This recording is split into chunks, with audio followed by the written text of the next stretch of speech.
வணக்கம் ஃப்ரெண்ட்ஸ், ராஜாவின் உண்மை நிலவே எபிசோட் 20. வாங்க கதைக்குள்ள போகலாம். திலீபன் அதிர்ச்சியோடு தன் கையில் இருந்த போனை பார்த்தான். எதிர்முனையில் பேசியது அவனது தந்தை ராஜசேகர். திலீப், பார்வதி ஆபீஸ்க்கு வந்திருக்காளா? அவ கூட கொஞ்சம் வெளியே போயிட்டு வாப்பா.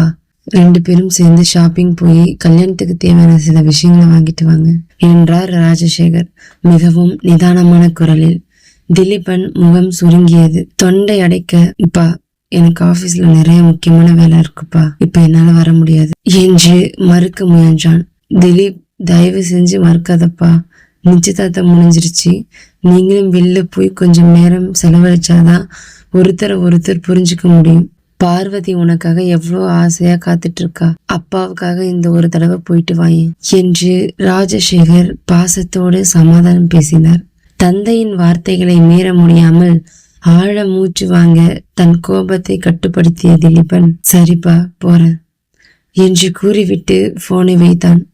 எதிரே நின்றிருந்த பார்வதி தன் கைகளை கட்டிக்கொண்டு உதட்டில் ஒரு நச்சு சிரிப்பை உதிர்த்தாள். என்ன திலீப், மாமா போன் பண்ணி ஷாப்பிங் போக சொன்னாரா? வாங்க போகலாம் என்று கர்வத்துடன் கூறினாள். வேறு வழியின்றி வெறுப்பும் ஆத்திரமும் மனதை அடைக்க திலீபன் தன் காரின் சாவியை எடுத்துக்கொண்டு கேபினை விட்டு வெளியேறினான். காரின் முன் சீட்டில் திலீபனின் அருகிலேயே அமர்ந்து கொண்டாள் பார்வதி. அவளது முகத்தில் வெற்றி புன்னகை தாண்டவமடையது. ஆனால் திலீபனோ அவளது முகத்தை பார்க்க கூட அருவருத்து பார்வையை சாலையின் பக்கம் திருப்பினான். காரின் ஏசி குளிரிலும் அவனது உடல் கோபத்தால் கொதித்து கொண்டிருந்தது. கார் மெயின் ரோட்டில் சீறி பாய்ந்தது.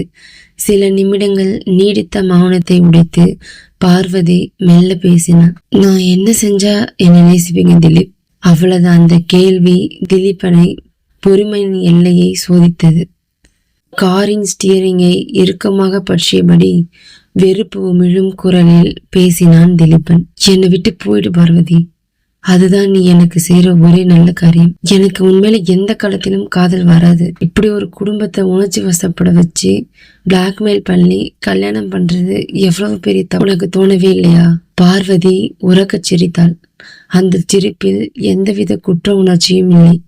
எனக்கு அந்த எந்த பத்தியும் கவலை இல்லை திலீப், எனக்கு நீங்க வேணும், அவ்வளவுதான். அதுக்காக நான் எந்த எக்ஸ்ட்ரீம் லெவலுக்கு வேணாலும் போவேன். உங்களை எப்படி நிச்சயதார்த்தத்துக்கு சம்மதிக்க வச்சனோ அதே மாதிரி கல்யாணத்துக்கும் சம்மதிக்க வைப்பேன். என் மேல அன்பு பொடி வைப்பேன் என்று திமிராக கூறினாள். அவளது பேச்சு கேட்க கேட்க திலீபனுக்கு காதுகள் அடைப்பது போல் இருந்தது. அவளிடம் மேலும் பேசி தன் நேரத்தை வீணடிக்க விரும்பாதவன் ஆக்சிலேட்டரை மிதித்து காரை அதிவேகமாக செலுத்தினான். சிறிது நேரத்தில் நகரத்தின் மிக பிரம்மாண்டமான ஒரு லக்ஸுரி ஷாப்பிங் மாலின் முன் கார் வந்து நின்றது. அதே நேரத்தில் கார்ப்பரேட் அலுவலகத்தின் கேண்டீனில் சுவாதி, சுரேஷ் மற்றும் சௌமியா மூவரும் அமர்ந்து ஒரு புதிய ப்ராஜெக்ட் தொடர்பான ஃபைல்களை ஆராய்ந்து கொண்டிருந்தனர். சௌமியா மிகவும் தொழில்முறையாக எதையும் தன் முகத்தில் காட்டிக்கொள்ளாமல் வேலை தொடர்பான ஆலோசனைகளை வழங்கி கொண்டிருந்தாள். வேலை முடிந்து சுவாதியும் சுரேஷும் தாம் தம் இடங்களுக்கு செல்ல சௌமியா மட்டும் தனிமையில் அமர்ந்தாள். அருகில் யாரும் இல்லை என்பதை உறுதி செய்து கொண்ட சௌமியாவின் கண்கள் மெல்ல கலங்கின. லேப்டாப் திரையை பார்த்தபடி அமர்ந்திருந்தாலும் அவளது உள்ளம் திலீபனின் நினைவுகளால் தவித்து கொண்டிருந்தது. திலீப் சார் இப்ப என்ன பண்ணிட்டு இருப்பாரோ, பார்வதி மேடம் அவரை எவ்வளவு காயப்படுத்துவாங்களோ என்ற எண்ணமே அவளை கொன்றது. சற்று தள்ளி நின்று இதை கவனித்துக் கொண்டிருந்த சுவாதியின் மனம் கலங்கியது. சுரேஷின் அருகில் சென்று, சுரேஷ், சௌமியாவை பார்க்கவே எனக்கு நெஞ்சு வெடிக்கும் போல இருக்குடா. உள்ளுக்குள்ள அவ்வளவு வலிய வச்சுக்கிட்டு வெளியில எல்லாரையும் கம்ஃபர்ட்டா வச்சுக்கிட்டு போறாடா என்று கண்ணீருடன் கூறினான். சுரேஷ் மெதுவாக சுவாதியின் கைகளை பற்றி லேசாக அழுத்தி ஆறுதல் அளித்தான். கவலைப்படாத சுவாதி, சௌமியாவோட காதல் உண்மையானது. கண்டிப்பா கடவுள் அவளுக்கு துரோகம் செய்ய மாட்டாரு. பார்வதியோட இந்த ஆட்டத்துக்கும் அவளோட திமிருக்கும் கூடிய சீக்கிரமே ஒரு பெரிய முற்றுப்புள்ளி வரப்போகுது. நானும் திலீபனும் சேர்ந்து சில ஆதாரங்களை சேகரிச்சுட்டு இருக்கோம். உண்மைகள் வெளியே வரும்போது இந்த பார்வதி தலை குனிஞ்சு நிற்பா. என்று நம்பிக்கையூட்டும் குரலில் கூறினான். சுரேஷின் கைப்பிடியிலும் அவனது வார்த்தைகளிலும் சுவாதிக்கு சிறிது ஆறுதல் கிடைத்தது. ஷாப்பிங் மாலுக்குள் நுழைந்ததும் அதன் பிரம்மாண்டம் கண்ணை பறித்தது. பளிங்கு தரைகள், கண்ணாடியிலான பிரம்மாண்டமான கடைகளும் சர்வதேச ஆடம்பர பிராண்டுகளின் ஒளி வெள்ளமும் அந்த மாலுக்கு ஒரு தனி கம்பீரத்தை கொடுத்தன. பார்வதி எதை பற்றியும் கவலைப்படாமல் விலை உயர்ந்த உடைகளையும் நகைகளையும் ஆசையோடு தேர்ந்தெடுத்து கொண்டிருந்தாள். திலீபன் சலிப்போடும் சுவாரஸ்யமின்றியும் ஒரு தூணின் அருகே கையை கட்டிக்கொண்டு நின்று கொண்டிருந்தான். அப்போது திலீப் என்ற ஒரு குரல் உரக்க கேட்டது. திலீபன் திரும்பி பார்த்தான். அங்கே அவனது கல்லூரி கால நெருங்கிய நண்பன் ஆதி தன் மனைவியுடன் புன்னகைத்தபடி நின்றிருந்தான். ஆதி? திலீபனின் முகத்தில் நீண்ட நேரத்திற்கு பிறகு ஒரு சிறிய ஆச்சரியமும் மகிழ்ச்சியும் மின்னியது. மச்சான், எப்படிடா இருக்க? பார்த்து எவ்வளவு நாளாச்சு என்று ஆதி ஓடி வந்து திலீபனை கட்டியணைத்து கொண்டான். நான் நல்லா இருக்கேன்டா, நீ எப்படி இருக்க என்று திலீபன் கேட்க ஆதி தன் மனைவியை அறிமுகப்படுத்தினான். திலீப், இது என் மனைவி பவித்ரா. பவி, இவன் தான் நான் அடிக்கடி சொல்வேன்னு என் காலேஜ் ஃப்ரெண்ட் திலீபன். பவித்ரா புன்னகையோடு, ஹலோ சார், ஆதி உங்களை பத்தி நிறைய சொல்லியிருக்காரு. பவித்ரா ஹலோ சார் என்று புன்னகையுடன் கூறியதும் திலீபன் தன் முகத்தில் ஒரு செயற்கையான சிரிப்பை வரவழைத்துக் கொண்டு லேசாக தலையசைத்தான். ஆதி, நீங்க திலீப் சார் கூட பேசிட்டு இருங்க, நான் ஏதோ இந்த ஷர்ட்டை பார்த்துட்டு வந்துடுறேன் என்று கூறிவிட்டு பவித்ரா சற்று தள்ளி ஆடைகள் பார்க்க சென்றார். அவள் நகர்ந்ததும் திலீபனின் முகத்தில் அதுவரை அடுக்கி வைத்திருந்த குழப்பமும் கேள்வியும் மேலெழும்பின.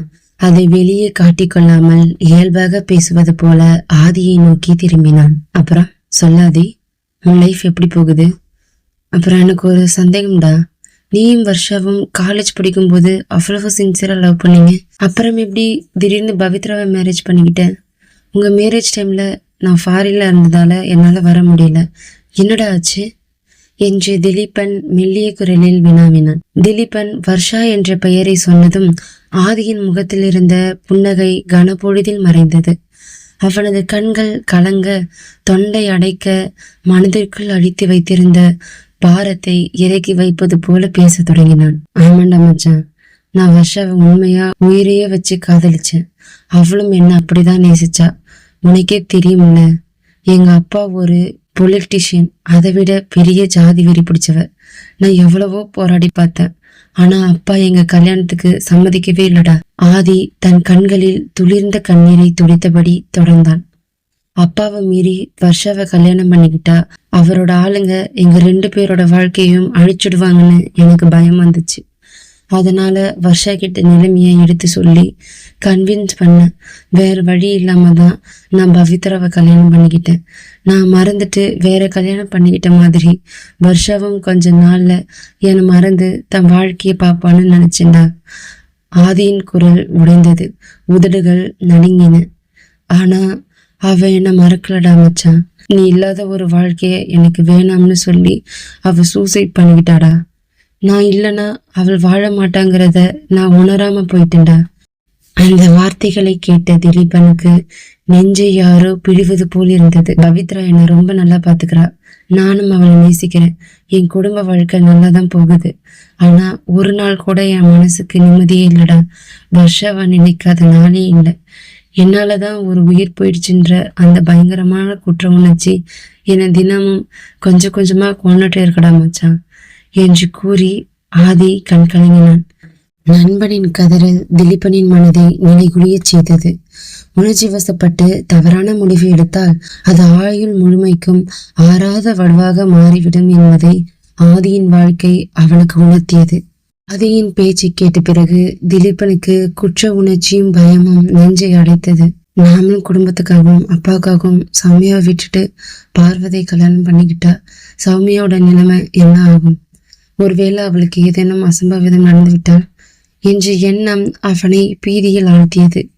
அருகில் வந்த பார்வதியிடம், பார்வதி, எனக்கு ஆபீஸ்ல இருந்து ஒரு எமர்ஜென்சி கால் வந்துச்சு, ஒரு முக்கிய மீட்டிங் இருக்கு, நான் கிளம்பணும் என்று அவசர அவசரமாக கூறினான்.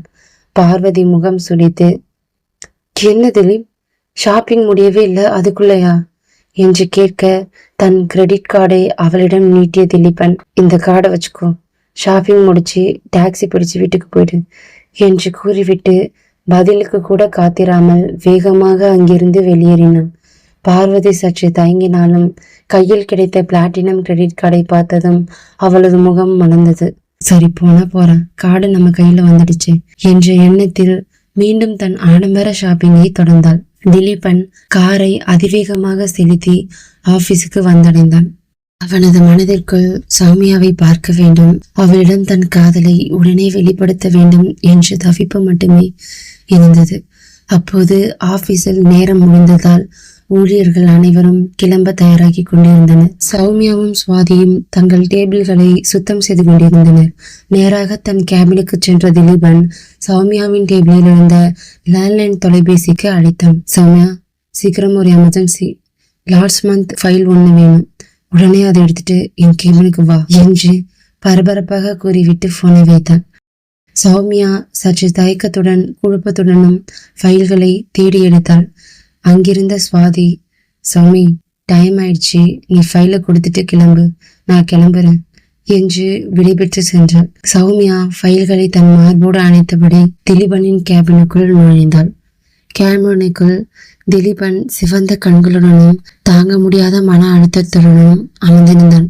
சௌமியாவை கண்டதும் அவன் இருக்கையை விட்டு எழுந்து வேகமாக அவள் அருகில் வந்தான். சௌமியா நிலைமையை புரிந்து கொள்வதற்குள் திலீபன் அவளை தன் கைகளுக்குள் இழுத்து இறுக்கமாக கட்டி கொண்டான். சார், என்ன பண்றீங்க? என்னை விடுங்க சார் என்று அதிர்ச்சியடைந்த சௌமியா அவனிடமிருந்து விலக முயன்றாள். ஆனால் திலீபன் அவளை விடாமல் மேலும் இறுக்கமாக அணைத்து கொண்டான்.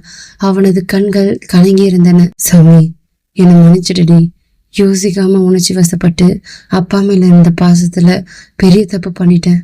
ஆனா எனக்கு இந்த மேரேஜ்ல துளி கூட விருப்பம் இல்லடி. உன்கிட்ட இதை எப்படி பேசி புரிய வைக்கிறதுன்னு தெரியாம தவிச்சேன். அவனது குரல் தழுதழுத்தது. சௌமியாவின் தோளில் தன் முகத்தை புதைத்தபடி தொடர்ந்தான். அப்பா கிட்ட பொறுமையா எடுத்து சொல்லி பார்வதியோட சதி திட்டத்தை நிரூபிச்சு உன்னை கல்யாணம் பண்ணிக்கணும்னு முடிவெடுத்தேன். உன்கிட்ட நேர்ல பேச முடியாம ஒதுங்கி போனது என் தப்பு தாண்டி. திலீபன் தன் கண்களை இறுக்கமாக மூடிக்கொண்டு அவளது சுவாச காற்றை உணர்ந்தபடி கூறினான். உன்னை விட்டுட்டு பார்வதி இல்லை, இந்த உலகத்துல வேற யாரோடும் என்னால வாழ முடியாதுடி. இப்போ சொல்லு சௌமி, இப்பவே நம்ம வெளியே போய் கல்யாணம் பண்ணிக்கலாம். எல்லா பிரச்சனையும் அப்புறம் நான் பார்த்துக்கிறேன். ஆனால் சௌமியா நிதானமாக யோசித்தாள். திலீபனின் இந்த அவசர முடிவு அனைவரின் வாழ்க்கையையும் பாழ்படுத்திவிடும் என்பதை உணர்ந்தவளாய் அவனை மெல்ல தள்ளிவிட முயன்றாள். தப்பு திலீப் சார், நீங்க விளையாட்டா யோசிச்சு பேசுறீங்க. என்னை பிடிச்சு இப்படியே முதல்ல விடுங்க. நான் இங்க இருக்கிறது கூட நீங்க வற்புறுத்தலாம் தான். நீங்க பார்வதி மேடத்தை கல்யாணம் பண்ணிக்கிறது தான் எல்லாருக்கும் நல்லது. அதுதான் உங்க குடும்பத்துக்கு மரியாதை என்று கூறி அவனிடம் இருந்து விலக போராடினாள். ஆனால் திலீபனின் மனதிற்குள் ஆதி கூறிய வர்ஷாவின் நினைவுகளும் சௌமியாவை இழந்து விடுவோமோ என்ற பயமும் மட்டுமே நிலைத்திருந்தது. அவன் அவளது வார்த்தைகளை கேட்கும் நிலையில் இல்லை. என்ன ஆனாலும் சரிடி, என் வாழ்க்கை உன் கூட மட்டும்தான் என்று பிடிவாதமாக கூறியபடி அவளது முந்தானையை இறுக்கமாக பற்றி கொண்டான். அவனது இந்த எல்லையற்ற உணர்ச்சி பெருக்கை கண்டு அஞ்சிய சௌமியா தன் முழு பலத்தையும் திரட்டி திலீபனை பின்னுக்கு தள்ளினாள். அவனிடமிருந்து தப்பித்தால் போதும் என வேகமாக கேபின் கதவை திறந்தாள். அங்கே கதவின் எதிரே பார்வதி நின்று கொண்டிருந்தாள். அவளது கண்கள் கோப கனலில் விரிந்திருக்க முகத்தில் அசுரத்தனமான ஆத்திரம் தாண்டவமாடியது. அவளது முகம் விகாரமாக மாறியிருந்தது. அடுத்த அத்தியாயத்தில் பார்வதியின் கோப கனலில் இருந்து திலீபனும் சௌமியாவும் தப்பிப்பார்களா? இந்த கதையை தொடர்ந்து கேட்க நமது அவல்கிதம் சேனலை சப்ஸ்கிரைப் செய்து ஆதரவு கொடுங்க ஃப்ரெண்ட்ஸ். நன்றி.